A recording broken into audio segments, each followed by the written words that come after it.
Olá, gente, tudo bem? Hoje nós vamos ter aula de Sociologia. Eu me chamo Gilly e essa aula é dedicada ao primeiro ano do ensino médio, tá? Gente, hoje nós vamos falar de mais um clássico da Sociologia, esse cara é chamado de Max Weber, né? Nós vemos aqui no slide uma singela foto dele, né? Como eu já falei para vocês, ele é chamado de clássico da sociologia, né? Ele criou uma nova disciplina, a sociologia da religião, porque para Weber, ele acreditava que a religião ela era uma grande instituição que regrava e que poderia moldar a sociedade, né? Através das suas regras, dos seus dogmas, né? E a partir desse entendimento sobre religião, o Max Weber ele desenvolveu o que nós conhecemos como estudo comparativo. O que seria isso? Ele vai comparar o processo histórico, econômico, tá, com o processo das doutrinas religiosas. Ou seja, ele vai pegar duas vias do conhecimento humano e vai compará-las para poder compreender que uma está ligada à outra ou que uma tem relação com a outra, né? Esse é o estudo comparativo do Durkheim. É tanto que a sua principal obra é denominada de A Ética Protestante e o Espírito Capitalista, né? Onde ele vai comparar o surgimento do capitalismo tendo como base a doutrina religiosa protestante, né? Principalmente a doutrina religiosa de um cara chamado João Calvino, tá? O Max Weber é um sociólogo alemão e aí vocês percebam um grande destaque para isso, né? Percebam que o Max Weber, ele nasce em 1864 e tem a sua morte em 1920. E aí isso vai influenciar muito este período, né, que ele viveu, vai influenciar muito na sua teoria. Porque de 1864 a 1920, a Alemanha passou por um processo de unificação e após a sua unificação, ela vai se desenvolver economicamente e vai se desenvolver industrialmente. Ou seja, essa Alemanha ela vai passar por processos de modificação que vão influenciar a sociedade. Nesse ínterim, nós ainda temos a expansão imperialista e a Primeira Guerra Mundial. Então, é um período muito conturbado na Alemanha, é um período de muita modificação. E aí, o que é que acontece, né?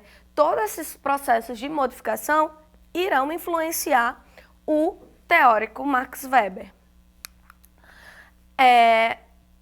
Um dos principais pontos da teoria do Max Weber é o que nós conhecemos como ação social. O que é ação social?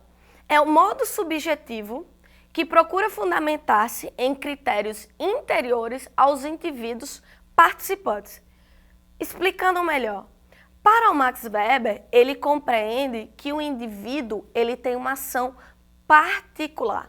Ele vai sofrer influências da sociedade, no entanto, ele não totalmente reproduz a sociedade. Ele tem um desejo íntimo dele. Então, a ação social é vista como do indivíduo para a sociedade e da sociedade para o indivíduo. Ou seja, é uma via de mão dupla, né? É uma troca indivíduo-sociedade, sociedade e indivíduo, né? Ou seja, a ação social é a maneira como o indivíduo, como ser humano, ele se comporta. Só que esse comportamento dele tem alguns agentes sociais que vão regrar as suas condutas. E que agentes sociais são esses? A política, a economia, a religião.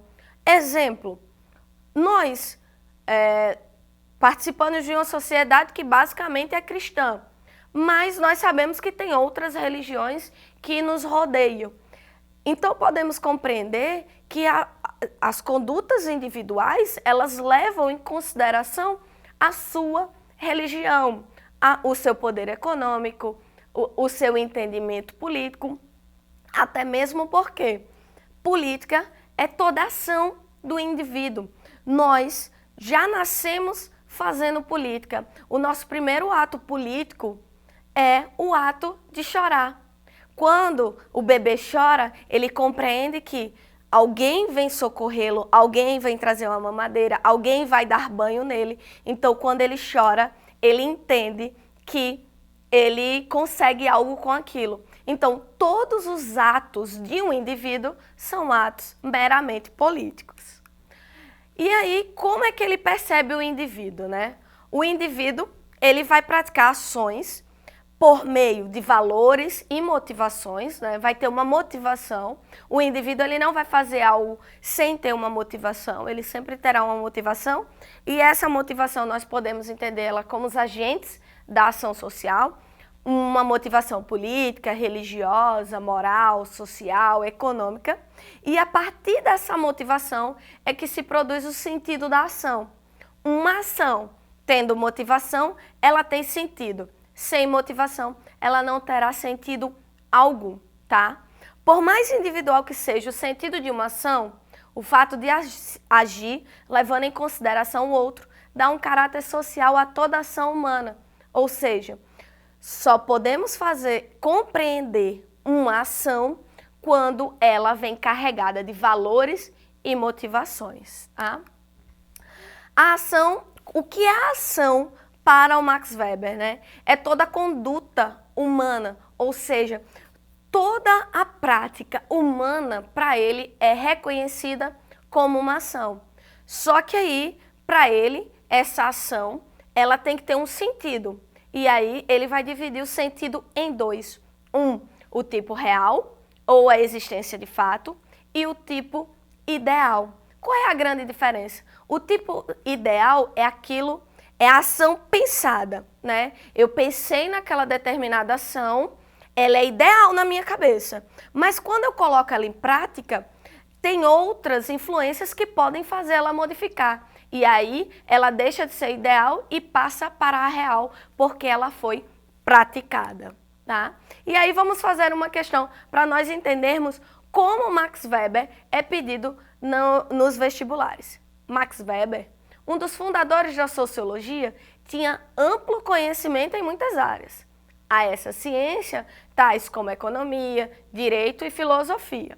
Assim, ao analisar o desenvolvimento do capitalismo moderno, buscou entender a natureza e as causas da mudança social. Ou seja, percebam o contexto histórico que o Max Weber ele está introduzido, né? Ele vê aquela questão da modificação, da mutação, né?